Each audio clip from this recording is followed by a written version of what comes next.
we expect to consume, we expect to be poured into, and then we don't go out to give anything. So this is what it is. We expect to go in, have us be taught, have the man bless us, and then we live out, fill, I call it fat sheep, and we go out, we leave, and then we don't do nothing about it because we're full.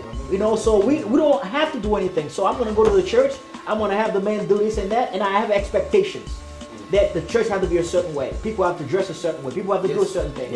And I don't have to do nothing because I've come to consume. You give me, and I don't have to give anything. Subsequently, we are irrelevant.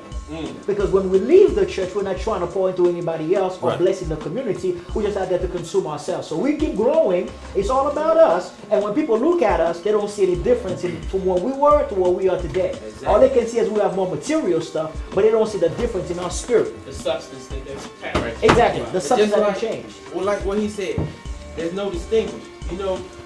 I had this conversation with you a couple of weeks ago talking about how women in the church dress. There's no distinction between the woman in the church and the woman on the street. That's right. There you go. That's right. When somebody talk, when a brother talk to them, they get offended. That's right. Why are you talking to me? Because you look appealing to what I like. Right. Your pants tight, your chest out. Right. That's what I'm saying? That's what I like, so that's why I'm talking to you. If I saw you with your skirt down to the ground, your shirt like this, I'm gonna say, hey, how you doing? Keep walking. I'm gonna say, hey, shorty, how you doing? You know what I'm saying? It changed the perspective of how we approach people. So that's missing too. The way we carry ourselves. That's right. As That's right. men, That's right. as grown ups. That's right. That That's has right. changed. So that deteriorates our kids. They don't know what to do. It's like we had a conversation the other week about the little girl and the man. If she carried herself in a perspective way, perception is reality. It might not happen. Yeah, but I also think, and just to touch on that a little bit, and I agree, but accountability, going back to that, that word of accountability, if we're teaching our children right, the men and the women, the boys and the girls, right, because a woman is dressed a certain way, or because a man is dressed a certain way, we need to treat them to understand what the message that they send, with how they present themselves and project themselves. But at the same time, it doesn't give you license. No, right. It doesn't give you license to mistreat or disrespect. I mean, I know Chris Rock said, he's like, well, that's the whole uniform. So I think you are. I mean, it goes back to respect too. You see what I'm saying? All that should be back to respect. It's not being taught. You have to be taught respect to understand respect. And I want to chime in on something you said about praying. Everybody don't know how to pray, so that's the first mistake that we got right there. You got to learn how to pray. There you go. You know what I'm saying? You don't want everybody praying for you. That's right. I'm serious. That's right. I'm serious because you don't know what they're going through. If their mind ain't clear, they got one with God, you don't want to pray for you, bro. That's right. There you go. That's it. That's awesome.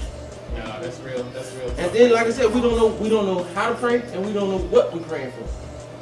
Because if I'm mistaken the word, so we're not supposed to pray for the same thing over and over and over.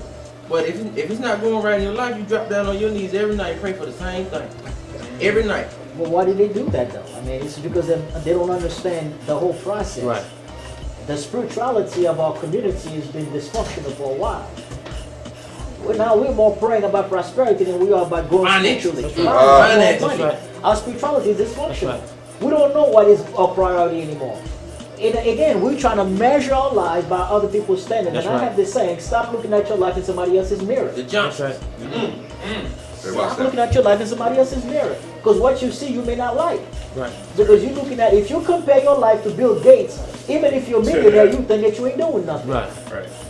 And so we have to redefine our spirituality. There was a time, my man talked about the black church. There was a time when people understood who they were as a spiritual being. And again, I want to throw that out there. We are spiritual beings having physical experience. There was a time when we as a people understood what we were, who we were, so we were comfortable in our skin.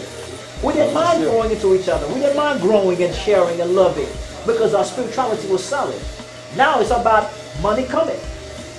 It's about nice clothes. It's about nice stuff. That's fine, but there is more to life. And the Bible puts it best. You cannot define your life, your being, by how much you can consume and what you can have materially. That's right. That's not all it is. And so once we understand ourselves and have that sense of spirituality that is balanced, and we will grow as a people, and we'll be able to relate to each other more and love each other and be accountable and be comfortable seeing each other grow because we are solid in who we are as a people.